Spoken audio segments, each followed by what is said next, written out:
Hi there. My name is Denis Poddubnyy, and together with colleague Hermann, we're happy to present a new case in the ASAS Case Library. Today, we're talking about a young male subject with a history of a condition which is not axial spondyloarthritis on the first glance. Namely, it is about gout since his early 20s. So initial attacks involved his lame ankle and typical joint. Later episode involved both knees and MTP joints. But in the last years, gout has been well under control with no recent flares. In addition to this, 3 years ago, there was a severe episode of infection of infectious mononucleosis with significant hepatosplenomegaly. Because of this, CT of abdomen and pelvis was performed, and this imaging modality showed changes compatible with bilateral sacroiliitis. Digging deeper into a history of axial symptoms, we realized that a patient has a history of chronic intermittent neck and back pain since his late 20s, not paying too much attention to this, with some mixed inflammatory and mechanical features, and there was a worsening of back pain after a motor vehicle accident. He has no history of psoriasis, inflammatory bowel disease, or uveitis, no relevant family history. Use of NSAIDs is limited by prior peptic ulcers, and eventually the patient got the diagnosis of axial spondyloarthritis because of the CT findings and back pain, and started on a biological DMARD about a year ago. Showed no relevant improvement of his symptoms, then switched to another class of a biologic, and again showed no substantial response of patient symptoms. So now is our task to figure out what is actually going on, if axial spondyloarthritis is correct diagnosis, and whether axial SPA is a leading symptom, if axial spondyloarthritis is a leading cause of patient symptoms. So clinical findings were largely unremarkable, without peripheral extramuscular skeletal manifestations, no significant limitations in spinal mobility. H-Lab27 was positive, and CRP was currently within the normal range. So now we have a historic CT, which was done because of significant elevation of inflammatory markers and liver enzymes during infectious mononucleosis. And if we go all the way down to pelvis, we realize there are indeed typical structural changes typical for spondyloarthritis, with a lot of sclerosis, with erosions, those irregularities, and even, I would say, bony breach here. And also on the other side, you see similar changes, advanced changes. This is already a sign of repair. We will see in a minute how does it look like on another imaging modality. But that, I would say, was really compatible with the diagnosis with the presence of axial spondyloarthritis. Of course, CT is not telling you what is going on in terms of symptom origin, but already in this CT we saw some changes which would be seen as a concurrent source of pain, and this is this area where you see severe disc degeneration, you see beginning of osteophyte, you see also some listhesis of the vertebral body, and the source, the origin of all those problems is likely in this sparse defect, so-called spondylolysis, resulting in some mechanical instability of the lumbar spine. And yeah, if you look at the X-rays of sacroiliac joints, you see, in fact, some image of the changes were observed already on the CT, and also X-rays of the spine demonstrate those degenerative changes in the lower lumbar spine, and some degeneration also in levels of lumbar and thoracic spine above this region. So now, Kai, we have a difficult task. So the diagnosis seems to be quite correct, but with the imaging so far, we have no idea where the pain is coming from. So what can we say based on MRI, which is naturally able to capture also bone marrow edema? Very nice. Yeah, sure. At this point, of course, we know already a lot about our patient. Thanks God, we did evaluate these CT examinations that were in the PACS, and we did have a look at them and could see there is some spondylolysis, also with spondylolisthesis, which is, of course, a source of back pain. But he also has structural damage at the sacroiliac joints, so we need to know, is the pain coming from the sacroiliac joints or is it coming from the lumbar spine? And MRI will help us here. So we see this is a stir sequence, the T1 weighted sequence of the sacroiliac joint done in an oblique coronal slice orientation. We can see the joint space of the sacroiliac joint, and we can also appreciate the contours of the bone.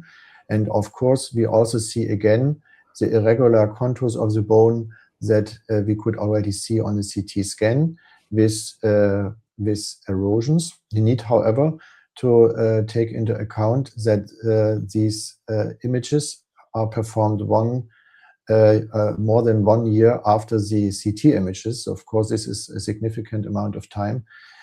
So, of course, exact correlation between both modalities might be influenced by a certain findings that we will discuss in a minute. But here, for instance, is an erosion. Here's another one, but they are not very well to be seen on a standard T1 weighted MRI scan. What we can see, however, is the very intense fat metaplasia in the subchondral region of both sacroiliac joints, both in the sacral bone and also in the iliac bone. So that's a very clear structural finding in long-standing axial spondyloarthritis, especially if it is with a clear and distinct border to the regular bone marrow. You see the regular bone marrow has an intermediate signal intensity due to the hematopoiesis that is taking place in the central part of the sacral bone.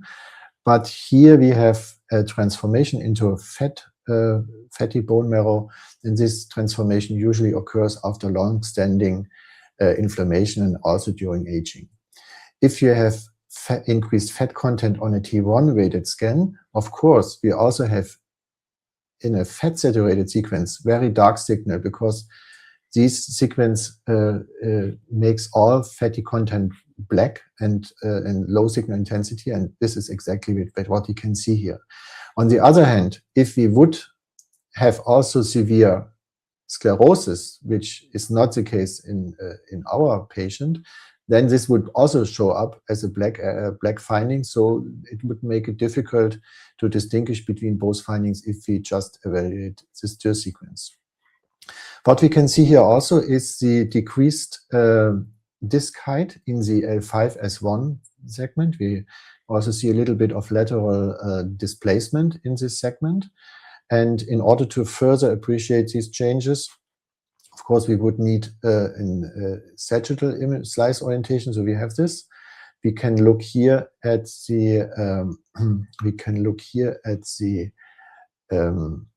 the sagittal slices, and we see the spondylolisthesis with the disc degeneration. Also, we see this high signal intensity change here on the adjacent vertebral bodies. And if we compare it with the T1, then we see it's still high signal intensity. So if it's high on T1 and high on T2, that means it's fat. It's not bone edema. So there's no active osteochondrosis here, no active disc degeneration on the L5-S1, and also no active sacroiliitis. So we have inactive lesions altogether. So we need to maybe do the interpretation together with physiotherapists, orthopedic surgeon, in order to come to a conclusion. We can discuss this in a minute, but I wanted to highlight this case as it is enabling us to compare CT images with the T1 weighted images. And if we look very closely here in this particular patient, then we can see that in these slices, so these are rather 6 slices due to the imaging protocol, but in images 69, 70, and 71, we can see there's this double line here. We have the cortex, then we have a dark area, then we have this bright signal here, this dense signal, then another dark signal, and then the cortical line. So this is the cortex, and in between we have calcification of the cartilage, and similarly we have this here, and this is the new bone formation or ossification inside the joint cavity, and on MRI we know this finding as backfill. So it's difficult to really exactly correlate both images, as this is a true axial scan and this is an oblique coronal scan. But here we also see the backfill sign, and also here on this side we see the backfill. And this also might be the explanation why we have these erosions that are clearly visible on the CT scan are not so good visible on an MRI, because it's already filled in with repair tissue. And this is the nice learning effect of this case. So let's discuss, Dennis, this pattern. How would you initiate treatment here? Yeah, thank you very much, Kai. Yeah, so this case is interesting because we have several differential diagnostic considerations here. The patient started with gout, but we don't see really any gout compatible changes on imaging. We do see typical structural lesions compatible with axial spondyloarthritis, but we do not see actually active inflammation. And to be honest, in most cases, when we do not see active inflammation, we don't think that the inflammatory disease is primary cause of patient symptoms. At the same time, we see a clear mechanical problem in the lower back, which is there, which is persistent, and is very likely associated with persistent symptom burden. This case is a very good illustration that even in people with definite diagnosis of axial spondyloarthritis, we need to look for potential alternative explanations for back pain, especially if we see no response to treatment with powerful anti-inflammatory drugs such as biological or targeted synthetic DMARDs. So in this case, putting all pieces of puzzle together, no active inflammation on MRI, plus no response to 2 different classes of anti-inflammatory treatments, and this persistent mechanical problem in L5S1 segment, I believe there is a need to address this mechanical issue as a next step, while keeping an eye on inflammatory activity. What is your view? What would you see as a radiologist as primary source of patient symptoms in this case? Yeah, I would fully agree in these presumably long-standing cases of axial spondyloarthritis with a lot of structural damage. Usually active inflammatory lesions are no longer visible at the sacroiliac joints. Of course, you need to monitor this. Sometimes they flare, and also sometimes they have new inflammatory lesions at the vertebral bodies. That is the reason why there was MRI of the lumbar spine performed here. And it showed up that no bone marrow edema was present. Also, I did not really focus on it, but also the facet joints were normal. And here we have this clear explanation of the pain by an orthopedic problem, and therefore this should be our main concern. All right. So yeah, this is an interesting case. Thank you very much, Kai, for walking through this case with me. Thank you very much for listening and watching. Stay tuned and see you at the next case. See you at the next case. Bye-bye.